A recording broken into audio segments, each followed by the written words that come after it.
Presiden Prabowo Subianto memerintahkan Jaksa Agung ST Burhanuddin dan Kapolri Jenderal Polisi Listio Sigit Prabowo untuk mengusut tuntas kasus beras oplosan. Kepala negara menegaskan tindakan ini pidana dan merugikan negara hingga 100 triliun rupiah per tahun. Presiden Prabowo Subianto mengecam kasus beras oplosan dengan modus beras biasa dikemas sebagai beras premium yang terjadi beberapa waktu terakhir. Kepala negara mengatakan berdasarkan laporan yang diterima, praktik beras oplosan tersebut telah merugikan masyarakat sebesar 100 triliun rupiah setiap tahunnya. Presiden Prabowo menegaskan praktik beras oplosan tersebut adalah pengkhianatan kepada bangsa dan rakyat.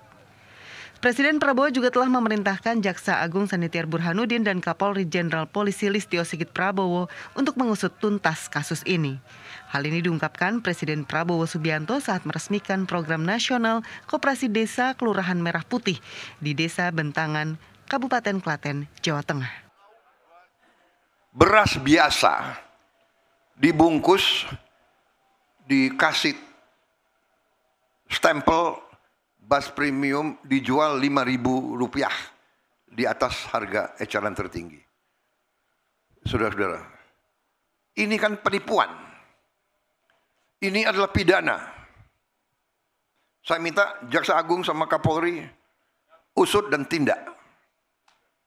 Ini pidana. Dan saya dapat laporan kerugian yang dialami oleh ekonomi Indonesia, kerugian oleh bangsa Indonesia, kerugian oleh rakyat Indonesia adalah 100 triliun tiap tahun.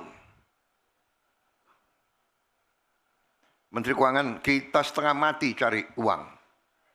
Setengah mati. Pajak inilah, biaya cukai inilah dan sebagainya. Ini 100 triliun kita rugi tiap tahun. Dinikmati oleh hanya 4-5 kelompok usaha.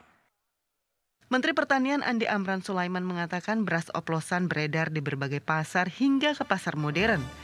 Beras ini dikemas sebagai beras premium, namun kualitas dan kuantitasnya di bawah standar. Hasil investigasi Kementerian Pertanian dan Satgas Pangan Polri menyatakan ada 212 merek beras yang terbukti tidak memenuhi standar mutu mulai dari berat kemasan, komposisi, hingga label mutu.